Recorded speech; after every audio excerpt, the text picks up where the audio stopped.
Ayan, kumusta na mga followers natin ang update natin sa GCash cryptocurrency. Siyempre magbebenta tayo ng Bitcoin sa peso bago natin withdrawin papunta sa GCash. So, ang ating update for today, no, meron tayong cryptocurrency sa GCash. Kaya kung gusto mong matuto, para sa'yo ang video na to, bebenta na natin ang ating Bitcoin 290 pesos, no? Yung Bitcoin natin na 0.000429. Ewan ko kung tama. Hindi ako tumingin sa kopya. O yan, ayan ang ating Bitcoin. Ibibenta natin sa sa peso. Ayan, ito nga yung ating Okay. Bitcoin. Mag-enjoy kayo Ayan, yung sa ating panonood. Bitcoin. 0.000459, no? So, ayan yung ating October 12, bumili tayo. So, nag-buy tayo at nag-sell dito. So, nag-buy nga tayo at 6.6 million ang Bitcoin ngayon. Napakalaki. Ayan.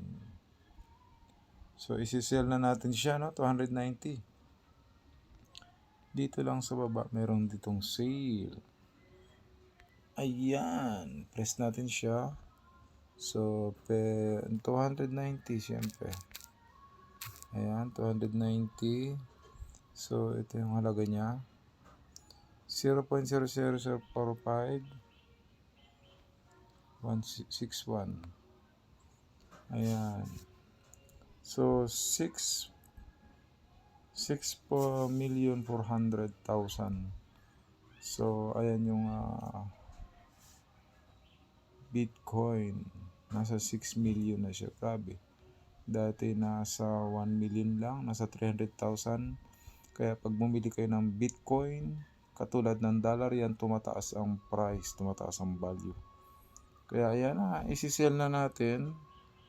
Ayan. Scroll down nyo lang. Sell now. Ayan. So, ayan. Scroll. Siyempre, isi-sell na natin. Sell now. Ayan. Press natin yung sell now. Sell.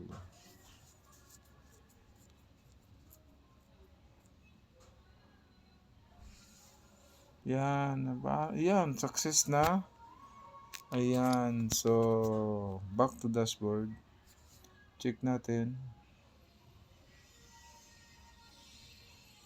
So, yan. Ayan na. So, nasa peso na siya. 290 pesos. So, pwede na natin withdrawin yan papunta ng GCash. Ayan. So, yan muna ang ating content for today. At ang ating Bitcoin ay nakabenta tayo ng Bitcoin papunta sa peso.